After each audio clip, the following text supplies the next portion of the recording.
Anda menceritakan pada masa kuliah menjadi seorang pengusaha. Banyak sekarang anak muda yang kuliah sambil berusaha, di tengah-tengah semester berubah berusaha sambil kuliah. Nah, bagaimana Pak mempertahankan niat kuliah harus selesai, sedangkan uang ya, dan uang. saya lihat mudah-mudahan banyak yang masih mahasiswa ya yang hadir di sini. Ya, anak saya Putri juga baru mau kuliah.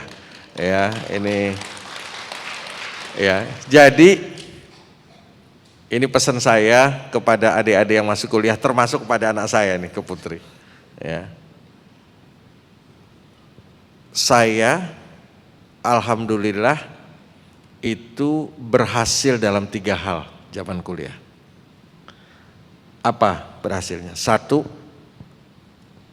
bisnis, entrepreneurnya, usaha.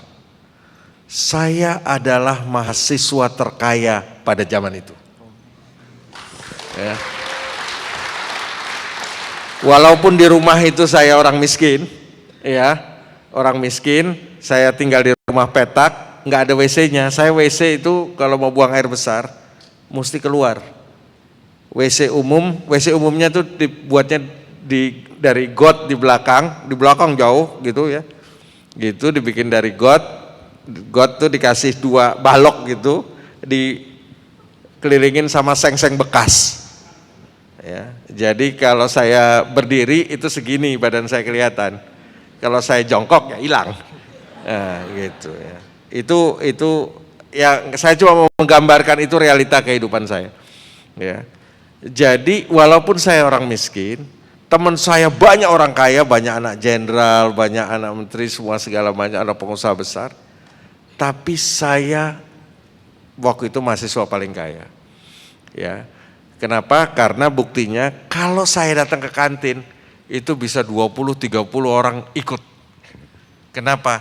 Karena mereka ikut makan dan saya yang bayarin. Ya.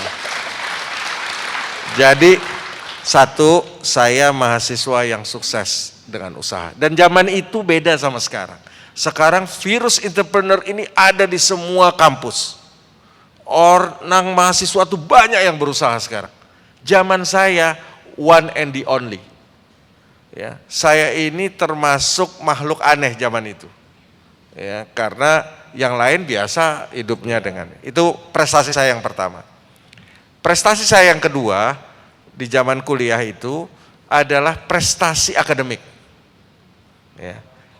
Apa prestasi akademik saya? Saya ini mahasiswa teladan tingkat nasional.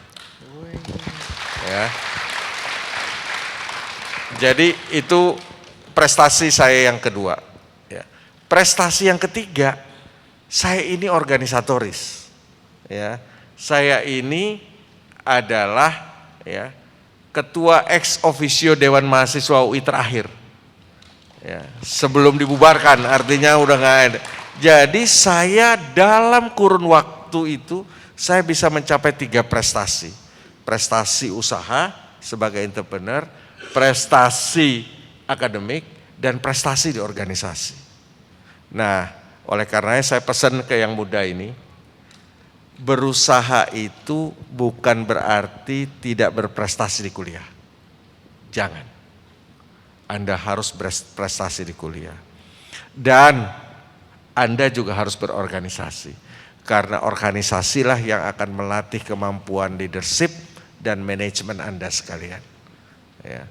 Jadi ini penting untuk bekal Anda ke depan. Karena kalau Anda nanti mengelola, ya bayangkan Anda nanti ngelola perusahaan, harus bicara di depan orang banyak, ya harus jualan produk di depan orang banyak, tapi nggak punya pengalaman organisasi, berdiri di depan sini saja itu udah derdek istilahnya, ya ngomong itu nggak bisa nggak keluar. Dengan organisasi kita dilatih untuk berbicara depan orang, mencoba meyakinkan orang dan lain sebagainya. Itu adalah ilmu yang perlu Anda pelajari.